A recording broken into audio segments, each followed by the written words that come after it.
طيب لو انت مش اجنبي صلي على النبي، وتعالى اقول لكم نعمل المسقعه ازاي بطريقه سهله وسريعه جدا واقتصاديه كمان جدا وحلوه جدا كمان، واي حد يقدر يعملها. اول حاجه جبت حبه بتنجان وقطعتها بالشكل ده، ونزلت عليها بشويه ملح، طبعا على ورق مطبخ او مصفى عشان تنزل الماء اللي فيها. خلاص، وجبت اي كميه فلفل برضه، حامي او بارد زي ما بتحبوا انتوا، يعني الاكل ده اذواق وبراحتكم. طبعا هنا البتنجان صفى ميته زي ما انتوا شفتم، وهنا كمان جبت الزهرة اللي هي قرنبيط، ونزلت عليها بمية وحطيت عليها شوية خل ونقعتها شوية، بحيث ان هي لو فيها شوائب، لان بيبقى فيها شوائب كده وحاجات كده، يعني ايه الخل بيشيلها. خلاص، ضروري الخل يا جماعة.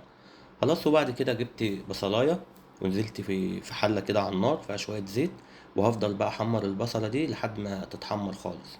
وهنا انا جبت راس توم صغيرة كده وقطعتها زي ما انتوا شايفين، ونزلت على البصل.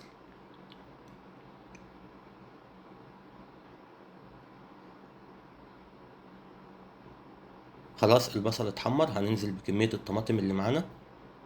يعني الكمية دي اختياري يا جماعة، على حسب كمية الخضار اللي انتوا هتقطعوه، على حسب الكمية الوجبة اللي انتوا هتعملوها.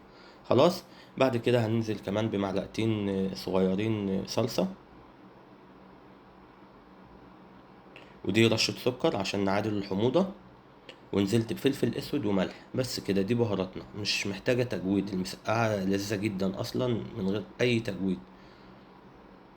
هنجيب معلقة ونحطها تحت المية كده، ونعمل معلقة كده، سمعت الصوت ده يبقى الزيت كده سخن.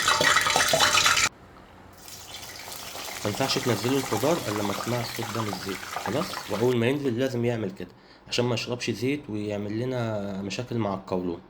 وانا هنا نزلت بمعلقة خل في الصلصة دي يا جماعة، سر جربوها، بتخلي لها طعم خطير.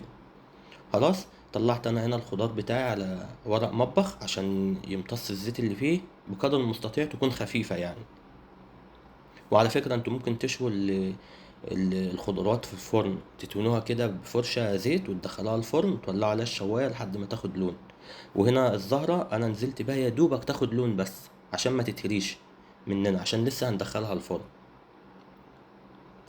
خلاص، بعد كده طبعا هنحط عليهم شوية ملح، نظبط الملح بتاعها رشة خفيفة كده. وبعد كده هننزل بالخضار ده كله على الصلصة بتاعنا اللي احنا سايبينها تتسبك.